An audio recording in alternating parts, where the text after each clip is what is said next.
우리 사순절 세 번째 주일의 예배, 십자가에 관해서 생각해 보는 시간입니다. 한국 교회에서 사순절은 정말 많이 약화되었습니다. 여러분들이 혹시 시간이 되면은 여러 교회의 홈페이지를 들어가 보시면 아시겠지만 고난이라는 단어를 말하는 교회가 점점 줄어들고 있습니다. 힘든 단어이기 때문에 그렇겠죠. 고난보다는 회복 또는 하나님께서 죽으셨다 보다는 부활이 훨씬 더 많이 이야기되고 우리가 어떻게 회복될 것인가 혹은 반드시 회복될 것이다라는 긍정적인 이야기들이 교회에 많이 있습니다만은 그럼에도 불구하고 십자가를 이야기하지 않을 수 없기에 오늘 같이 이 단어 십자가를 한번 여러분 가슴속에 생각해 볼 수 있기를 바랍니다. 십자가는 사실 처음에 세상에 알려질 때는 혐오의 대상이었습니다. 굉장히 들으면 기분이 안 좋은 단어였어요. 왜 우리나라에도 역적죄를 지으면 가족이 멸망당했잖아요. 멸문지화를 당하고 심지어 그 사람과 친분이 있는 사람까지도 같은 세력으로 멸망하는 역사를 읽을 수 있습니다. 근데 십자가는 역적죄를 지은 사람에게 주는 형벌입니다. 그러니 내가 십자가를 안다 혹은 예수님을 안다라는 얘기는 나도 관련이 있다라는 위험성을 갖고 있죠. 그래서 성경에 보면은 베드로가 예수님을 부인하지 않습니까? 예수님이 싫어서 그렇겠습니까? 자기가 살려고 그렇지. 자기가 죽을지 모르기 때문에 부인했습니다. 십자가 여기 모양을 보시면 꼭 처음부터 이렇게 생기진 않았습니다만은 십자가 모양은 여러 가지지만 한 가지 옛날부터 공통점이 있습니다. 공통점이 뭐냐면 십자가는 밑부분이 땅에 박혀 있고요. 윗부분이 수직으로 위에 서 있는 겁니다. 예수님이 처음 지셨을 때 십자가는 저 위에 솟아오르지 않고 T자 모양으로 생겼다라는 그런 글도 있습니다. 그러나 어쨌든 공통점은 땅에 박고 수직으로 세웁니다. 이 십자가가 처음 생겨난 것은 고대 페르시아였습니다. 페르시아는 하늘의 신과 땅의 신을 다 믿는 종교였는데 이 하늘의 신과 땅의 신을 다 믿는 종교에서 가장 최고의 형벌은 뭐냐면 이 사람이 죽었을 때 하늘에도 올라가지 못하고 그러니까 하늘의 신한테도 복을 받지 못하고 땅에 죽어서 묻혀서 쉬지도 못하는 그러니까 하늘과 땅의 중간에 사람을 매다는 형벌이었던 겁니다.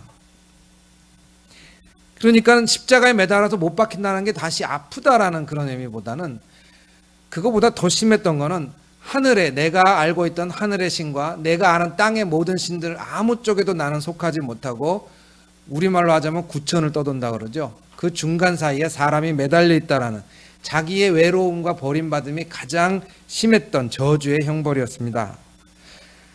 그리고 이 형벌은 그대로 로마 시대까지 그대로 가져와집니다. 그래서 예수님이 역적죄로 즉 유대인의 왕으로서 십자가를 지게 되죠.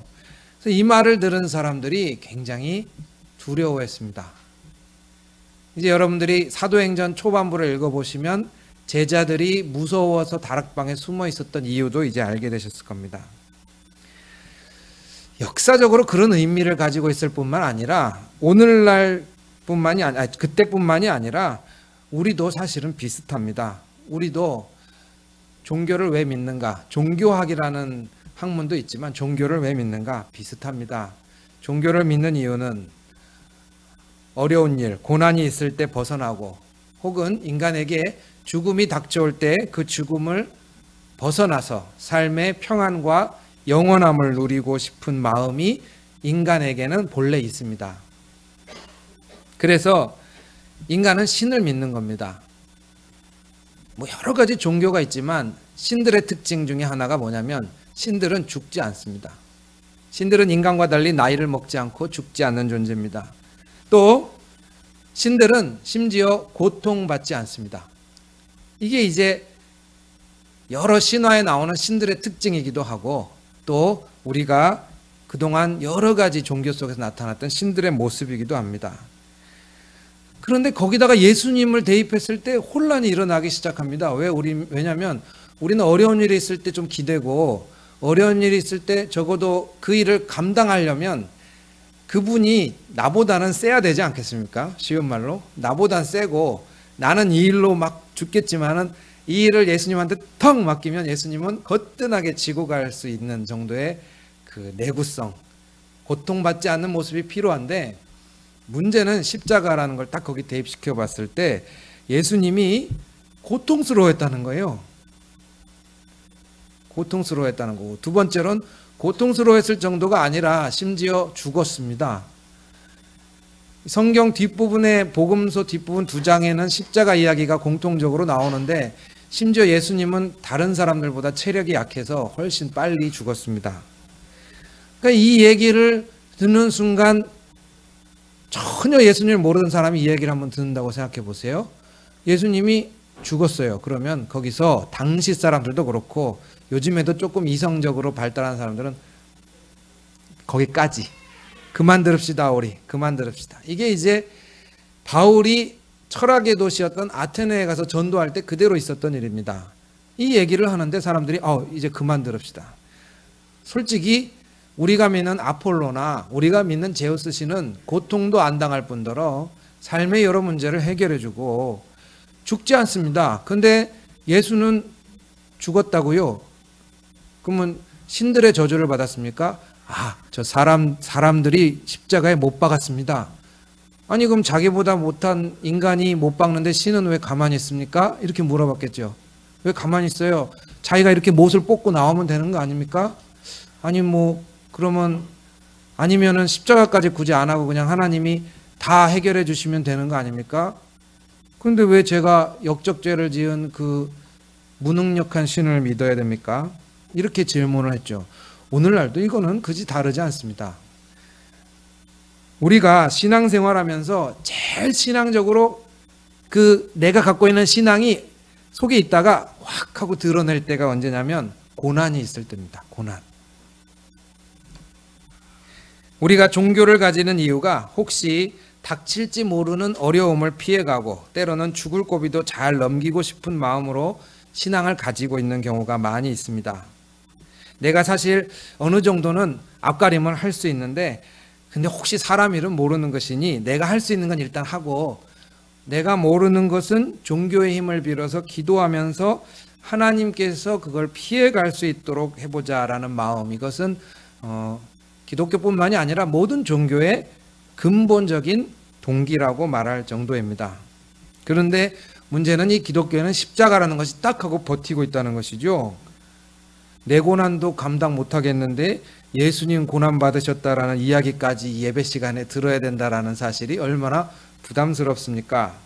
사실 지금 여기 오신 분들 중에 제가 아는 것만 해도 마음이 힘든 분들이 있고 경제적으로 힘든 분들이 있고 인간관계, 가족관계 혹은 여러 가지 중요한 일들을 앞두고 있는 분들한테 가장 필요한 것은 하나님이 이 문제를 어떻게 해결해 주실지에 대한 답일 것입니다. 그래서 우리는 그동안 하나님께서 잘 되게 해주실 것이다 라는 긍정의 말들을 교회에서 많이 했습니다. 근데 양날의 칼이라고 할까요? 긍정의 말이 어느 순간인가 너무 넘쳐나게 되었습니다. 너무 넘쳐나게 되어 있다 보니까 교회에 오시는 분들은 다 그냥 의뢰의 긍정의 말을 듣고 싶어하고 회복의 말을 듣고 싶어합니다. 근데 말씀드렸듯이 십자가가 떡하고 버티는 것도 이해가 잘 안 가죠.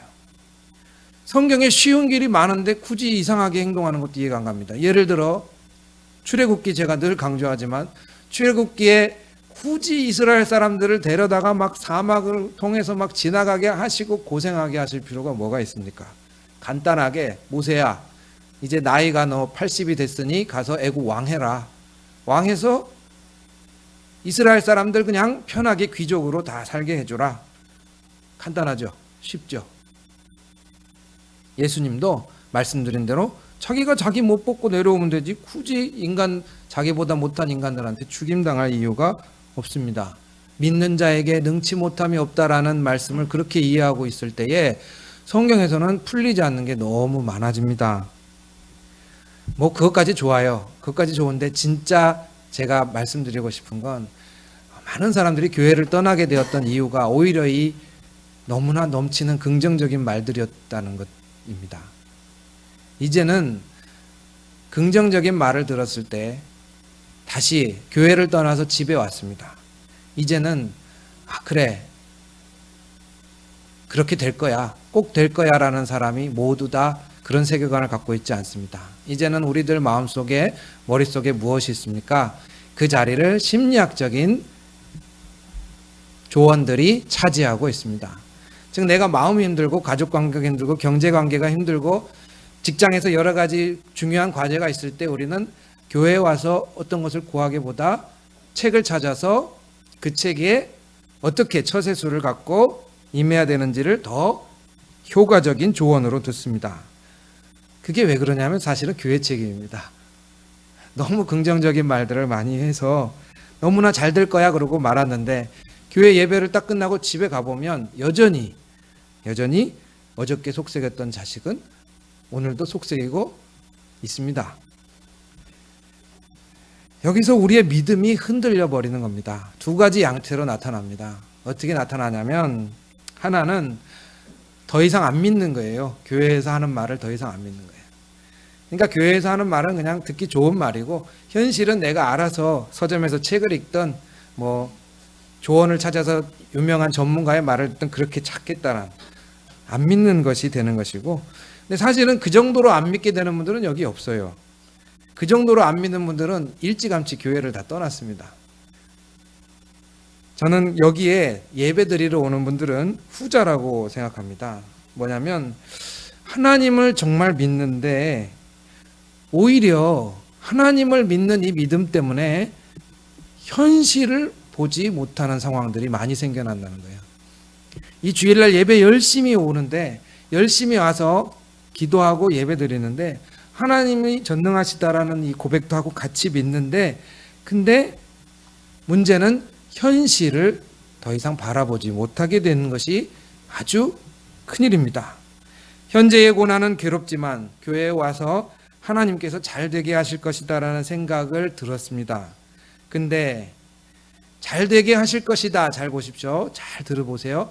잘 되게 하실 것이다, 이 말은 미래 얘기지 않습니까? 지금 미래, 현재가 아니고 미래 얘기예요. 하나님께서 잘 되게 하실 것이다. 현실보다 미래를 바라보십시오 라는 말입니다. 이 얘기는 현실이 너무 힘든데 당장 현실을 헤쳐나갈 해결책은 나한테 없어요. 근데 교회 왔는데 하나님이 잘 되게 하실 것이다 라는 말을 듣고 가면, 그래 오늘 이 시간 하나님 앞에 한번 매달려보자 이런 마음이 들죠. 저도 그렇게 듭니다. 근데 중요한 건 이 말의 맹점이 뭐냐면 현실이에요. 현실은 아직 풀려지지 않은 상태로 남아 있습니다. 하나님이 잘해 주실 거야, 하나님이 풀어 주실 거야, 하나님이 문을 열어 주실 거야 라는 말에 이면에 뭐가 있습니까? 내 인생의 문이 아직 닫혀 있어란 말이에요. 이해하시겠습니까? 우리 교회는 큰 교회가 될 거야. 저도 아주 기쁜 마음입니다. 생각만 해도 즐거워요. 우리 교회는 큰 교회가 될 거야 라는 말은 들을 땐 되게 기분이 좋아요. 그런데 그 말에 숨겨진 뜻은 뭡니까? 지금 우리는 아직 큰 교회가 되지 못한 교회야. 즉 하나님은 믿는데 현실을 안 믿게 되는 현상이 일어나는 거죠. 근데 이 긍정적인 사고는 어떤 사람은 계속 자기를 긍정적으로 이끌어갈 수 있는 힘이 있습니다만 그렇지 못한 사람도 있습니다. 그래서 어떤 사람은 낭망해 버립니다. 고난이 계속 된다고 한번 생각을 해보십시오. 그래, 내 인생에 언젠가 하나님께서 문을 열어주실 거야, 열어주실 거야, 열어주실 거야, 열어주실 거야. 근데 고난은 계속 일어난다고 한번 생각해 보십시오.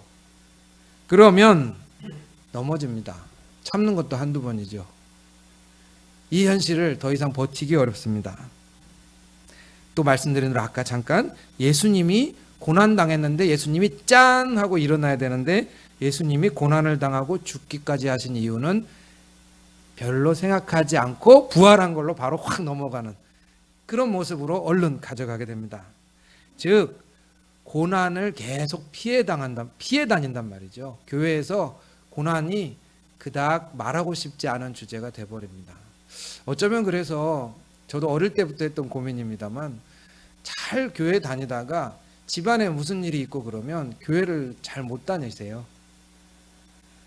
이게 이제 단지 남들 눈에 알려지기 부끄럽다라는 말보다 신학, 즉 신앙에 관한 문제를 제가 말씀드리는 겁니다. 집에 고난이 있으면 잘 될 거야 라는 말이 위로가 계속되지 않습니다. 사실 정말 어려운 일을 당한 사람들이 마음에 교회를 나왔을 때 고통받았던 말 중에 하나가 그 말입니다. 자식을 잃거나 혹은 집이 가족들이 너무나 어려운 상황에 있을 때 교회에 와보니 교인들이 하나같이 잘 될 거야, 잘 될 거야 라고 이야기를 하고 있다는 거죠.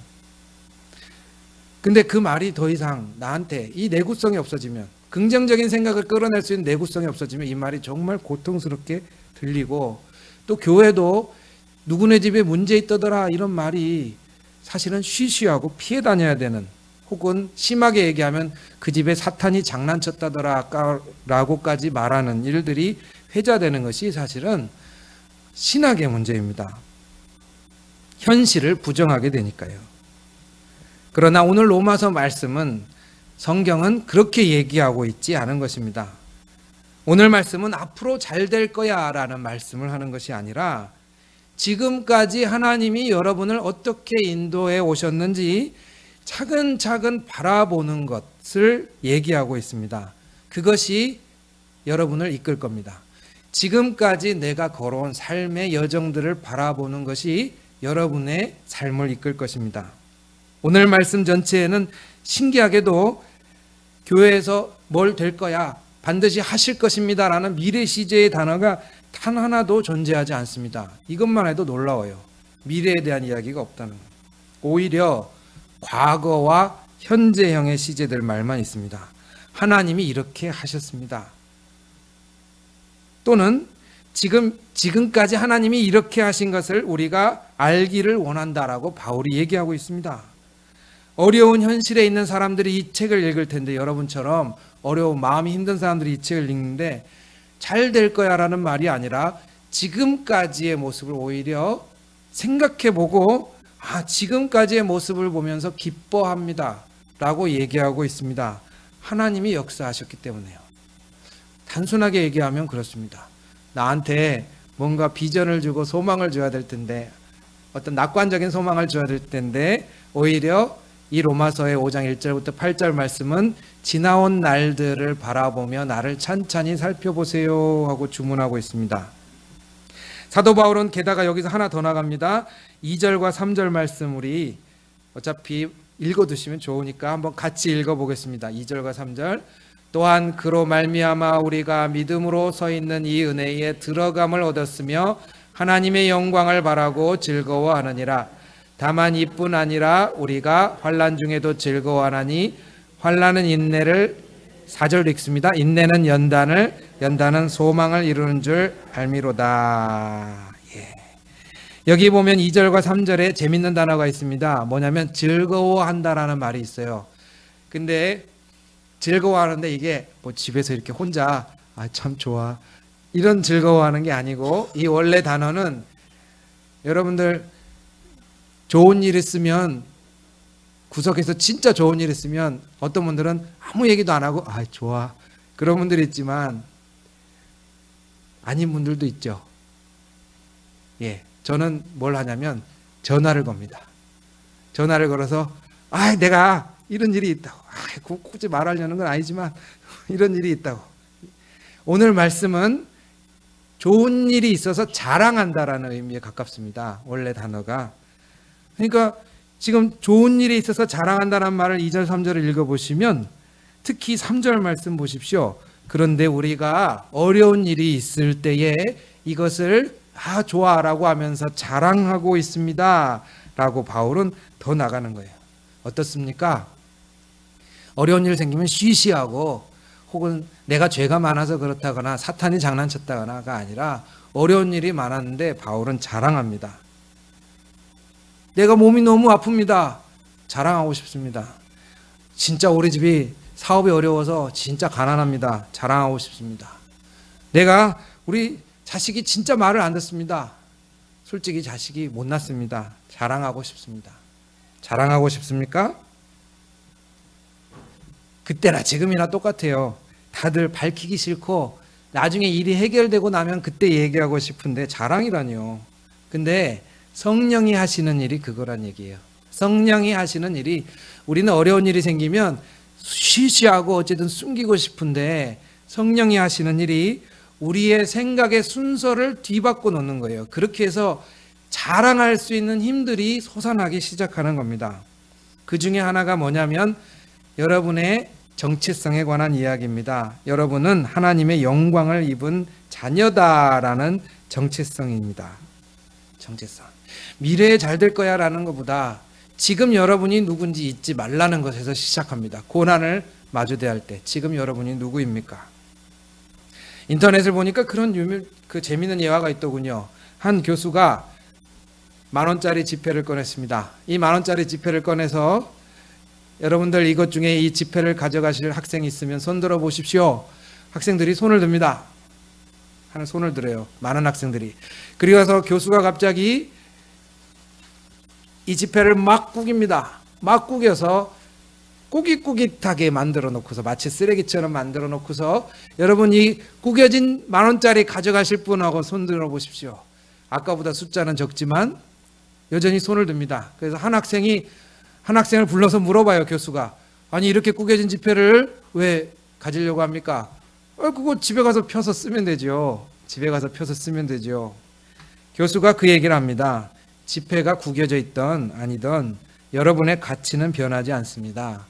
하나님이 여러분에게 주신 가치는 여러분이 삶이 지금 구겨져 있던 아니면 남들의 보기에 탄탄대로이던 하나님의 가치는 변하지 않습니다. 라고 교수가 이야기를 해줍니다.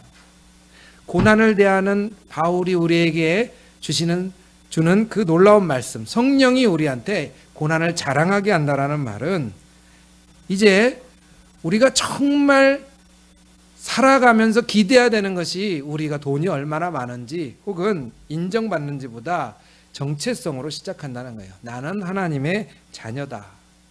새신자 교육을 할 때면 저는 이것을 가장 많이 강조합니다. 어려운 거 하실 필요 없어요. 하나만 생각하십시오. 하나님 정말 나를 사랑하세요. 이거는 아무리 뭐 해도 변하지 않는 거예요. 하나님이 나를 정말 사랑하세요. 이게 간단한 말 같지만 성령께서 이 말씀을 주장하실 때 고난 속의 인생은 새로운 각도로 자기를 바라보게 됩니다. 그리고 이제 두 번째 시작합니다. 두 번째가 뭐냐면 3절과 4절 사이에 거쳐 있습니다. 여러분이 읽으신 말이죠. 여기 단어가 몇 개 나옵니다. 단계입니다. 잘 보십시오. 환난에서 인내, 인내에서 연단, 연단에서 소망. 근데 이 말은 사실은 어떻습니까? 원래 우리의 사고방식을 거꾸로 뒤집어서 보여주는 것입니다. 무슨 얘기냐? 우리는 소망이 있어야, 잘 될 줄 알아야 참지. 그래도 뭔가 일이 풀려질 거라는 가능성이 있어야 내가 투자를 해보든가 뭔가 하지라고 얘기하죠. 말 그대로 잘 될 거야 라고 믿으면, 그것을 믿으면 믿음이라고 생각하는 경우가 많아요. 하나님이 잘 해주실 거다 믿으면, 미래를 탁 믿으면 그것만 믿음이라고 보는 경우가 많은데 순서를 거꾸로 얘기하고 있어요. 왜? 말씀드린 대로 미래에 잘 될 거야, 하나님이 잘해 주실 거야 라고만 하면 현실은 굉장히 살기 어려운, 지금 나는 진짜 살기 어려워 라는 고난의 연속이기 때문에. 근데 상황을 뒤집어서 이제 말합니다. 뭐라고 하느냐? 인내는 뭘로부터 왔어요? 여기 보시면 인내는 어디서 왔어요? 예, 다 틀리셨습니다. 다시 말씀을 보고, 인내는 어디서 왔습니까? 예, 환난에서 왔습니다. 인내는 환난에서 왔어요. 이게 반전이에요. 나는 지금 어쨌든 아기도 키우고 진짜 집이 가난하고 힘들고 우리 집은 힘들고 직장도 힘든데 어쨌든 여기까지 왔어요. 이 주일날 은강교회 와서 예배 참석하고 계세요. 여기까지 왔어요. 이거 어디서 왔다고요? 이 힘이? 예, 어려우니까. 내가 날마다 너무너무 간절하게 하나님 앞에 기도해요. 열심히 기도해요. 100일, 1000일 막 기도해요. 이 힘이 어디서 왔다고요? 어려움에서 왔어요. 신기하게도. 인내는 어디서 왔습니까? 바로 고난에서 왔습니다. 힘들게 운동하지 않는 사람은 자기 체력이 얼만큼 되는지 그 한계를 알 수 없습니다. 게다가 선수촌에 있는 선수들 같이 더 힘들게 운동하는 사람들 있죠. 이런 선수들은 심지어 그런 얘기를 합니다. 자기 체력을 넘어서는 경험을 한다고 합니다. 우리는 일상생활에서 이 얘기 많이 합니다. 아유, 내가 지금 와서 생각해 보니까 그때는 어떻게 그렇게 애 키우면서 살았는지 싶어. 그게 뭐라고요? 이유가 그때 힘들어서 그랬습니다. 당시 사람들은 요즘 우리와 똑같았습니다. 행복을 중요시 여기고요. 탄탄대로를 원했고요. 고난은 부끄럽고 빨리 없어져야 될 것으로 생각하는데 로마서는 반전을 줍니다. 지금 여러분을 만든 것은 바로 힘들 때마다 그것을 어쨌든 웅크리고서라도 견디어내었고 그것을 가지고 끊임없이 달려온 나의 모습 가운데 한번 보십시오. 정말 힘들었지만 지금 나는 옛날에 힘들기 전에와는 다른 나입니다 라는 것으로 시작합니다. 그리고 그 인내심이 연단을 낳습니다. 참고로 연단은 교회에서 많이 왜곡되었습니다. 연단을 뭐라고 했었냐면 연단은 지금 어려운 상황인데 이거 다 훈련이야. 훈련이니까 좀만 참어라고 많이 생각하셨습니다만 여기 연단은 완료입니다. 무슨 말이냐면 이미 연단이 되었다는 뜻입니다. 이 연단은 좀 더 쉽게 이해하시려면 어려움이 인내, 강인하게 이겨내는 나를 만들었어요. 그런데 그 내가 강인하게 이겨내다 보니까 연단은 뭐냐면 태어남을 만들었어요. 내가 어려운 일이 또 닥쳐와도 태어날 수 있는 나를 만들었어요. 우리말에 담이 세다는 표현 있죠? 이것에 좀 가깝습니다. 어려운 일을 겪은 사람이 그것을 아는 겁니다. 내가 고난을 겪다 보니까 내가 이렇게 웅크리고라도 기도하고 이겨내고 여기까지 오는구나. 그런데 계속해서 어려움이 많다 보니까 어떻게 돼요? 와, 남들은 이런 일 생기면 호들갑 떠는데 나는 그래도 이런 일 옛날에 많이 겪어봤으니까 심지어 뭐까지 합니까? 조언까지 하잖아요. 내가 옛날에 그런 일 겪어봤는데 피해 다니는 내가 아니라 부딪힌 내가 오늘 여기 서 있는 겁니다. 앞으로 다 잘 될 것이니 현실은 진짜 안 좋지만 견디라는 말과 반대의 순서의 접근입니다. 상황은 어려웠지만 잘 걸어왔습니다. 난. 그리고 그 걸어온 길이 오늘의 나를 만들었습니다. 내 인생에는 고난이 있었고 그로 말미암아 고난이 있었지만 인내를 얻었습니다. 인내가 겹쳐지다 보니까 어느 틈엔가 나에게는 평안, 두려워하지 않는 평안들이 하나 둘씩 쌓이게 됩니다. 그러면 또 이제 고난이 닥쳐왔을 때 그 고난을 부딪혀도 옛날의 나와는 완전히 다를 것입니다. 설사 내가 실패를 한 번 더 한다 하더라도 말이죠.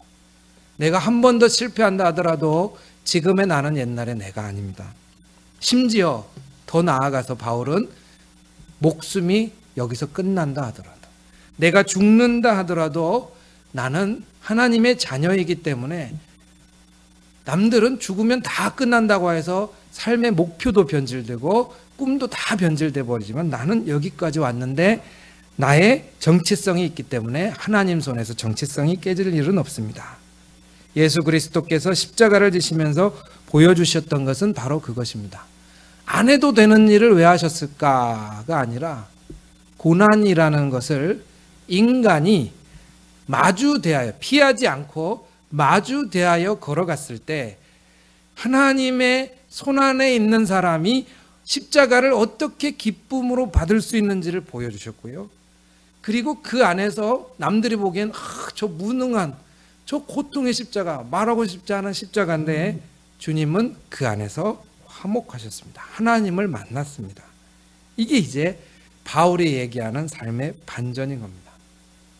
고난이 많은 인생은 성령의 역사 가운데 하나님의 손안에 붙들리게 되는 과정 가운데 있는 것이고, 고난이 없을 때는 그전엔 짜질구레한 것 같고 많이 걱정하고 울고 웃었지만 고난이 많은 인생들은 이제 그런 것 갖고 울고 웃지 않고 하나님, 주님이라는 말, 하나님을 부르는 것이 어느 틈엔가 자기 기도 가운데 많이 들어가 있음을 보게 됩니다. 저는 어려운 가운데 눈물로 기도하는 사람의 기도는 정말 그동안 마치 이 삶을 맷돌로 계속 갈았는데 순수함이 남은 그 기도처럼, 고난이 많은 사람의 기도는 참 기도 제목이 점점 하나님으로 기울어지는 것을 많이 보게 됩니다. 여기 계신 분들 중에 누가 오늘 우리 집에 진짜 걱정이 많고 나는 못났습니다라고 자랑하신 분은 없지만은, 그러나 기뻐하십시오. 마음이 하나님 앞에 고난으로 말미암아 완전히 엎드려질 때에 그것이 비록 힘들지만은 하나님께서 그때부터 이미 역사하시고 지금 여러분과 함께 동행하고 있습니다. 이전의 나와는 다른 나를 하나님께서 만들어가고 계심을 주님께 찬양하는 고난의 제자들이 되시기를 축원합니다. 기도하겠습니다.